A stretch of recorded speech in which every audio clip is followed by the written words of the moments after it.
Some months ago, I picked up this Custom Mustang from a swap meet. It's in rather good shape, and I purchased it for a good price. This model is one of the original 16 Hot Wheels Mattel produced, and as such can have a rather hefty price tag. Even the junk cars can go for more than $30. This is an American produced car.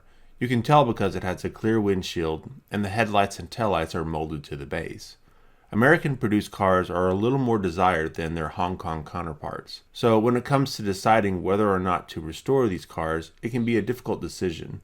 This car has reasonably good paint with mostly flea bites and some toning in the back. Toning is just corrosion of the metal under the paint and shows up as dark blotches. Speaking of corrosion, the base is very corroded. Last, some young customizer has installed race numbers on the car. What I'd like to do is try to clean this car up and leave it original. If that process works, then great, I'll have a nice original Custom Mustang. However, if I fail, then I will restore the car while trying to leave as much of the car original as possible. The first thing I'd like to do is remove these racing numbers.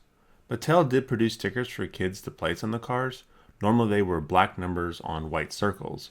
However, the stickers on this car are not produced by Mattel as far as I know. To remove them, I will try to use some Goo Gone and my fingernail to bring up a corner to allow me to use some tweezers to grab and remove them. However, the stickers have other plans, and despite my plucking at them for several minutes, I decided that it was best to leave them in place. After being defeated by the stickers, I decided to go after the oxidation on the base. This is the most common problem most cars of this age suffer from, and is one that is rather easy to fix. I have placed some masking tape on the hood of the car to protect the paint, and then we'll dip the car in my electropolishing setup. I'll place a link to the video showing this process.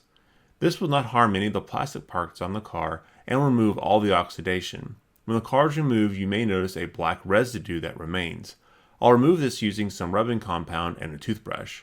When I'm done, I should end up with a nice shiny base.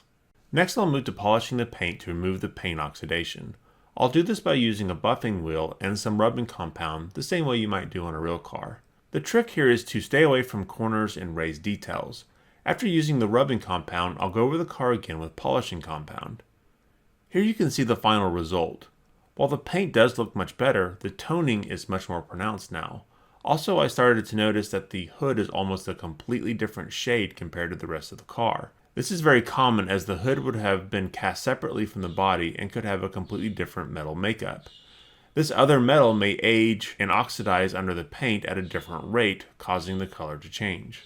At this point, my decision to restore this car is much easier to make. The stickers won't come off, the toning is excessive, and the hood is a different color and will only get worse over time. Not only will restoring this car make it look much better, but will also be preserving it as I'll be removing all the oxidation and sealing all the exposed metal with new paint.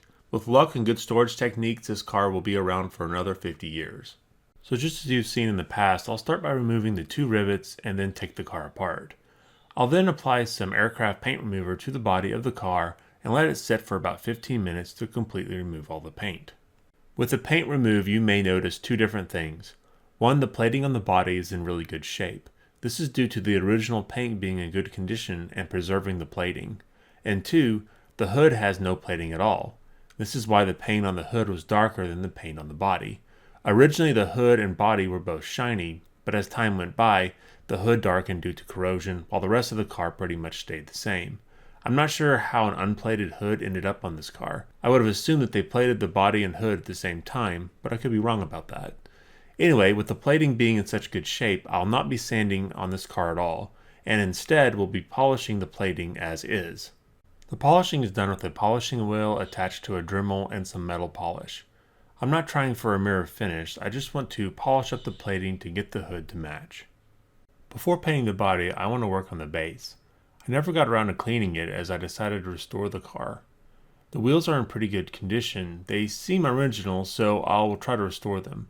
The front and back both have missing paint and need to be repainted. The first thing I'll need to do is remove the paint from the front and back. The easiest way I found to do this is to use a very fine wire brush. These brushes will remove the paint while also shining up all the metal details without harming said details. Next, I'll mask off the front grille and then use an airbrush loaded with black acrylic to repaint the front grille. I'll use my finger to remove any paint that might have gotten onto any of the raised edges. When this paint dries, I will seal it with some Tester's Matte Clear Coat to protect it. For the wheels, I'll use a metal paint pen to replace the paint that has rubbed off over the years. The nice thing about these wheels is that I can always replace them with new reproduction or other original wheels later if I choose. For the rear of the car, I'll paint it black and then use a toothpick and some red enamel paint to paint in the taillights. I will then use a metal paint pen to emphasize other small details on the front and back of the car. With the base done, I can move on to painting the body. I decided on orange as the color I would most like to see on this Mustang. It's not necessarily a rare color. Rose is considered the most rare color, as rose-colored Mustangs were only produced for store displays. That being said, I have never seen an orange Mustang in the wild. The original blue color this car had is by far the most common color you can find, and is why you don't see me painting in blue very often. Here's how the paint came out after 3 coats and a week of cure time. You can buy this paint at redlineshop.com if you want to give it a try. It doesn't look bad as is, but I can always improve on it by polishing with polishing compound and a buffing wheel. Once again, these are not polishing wheels.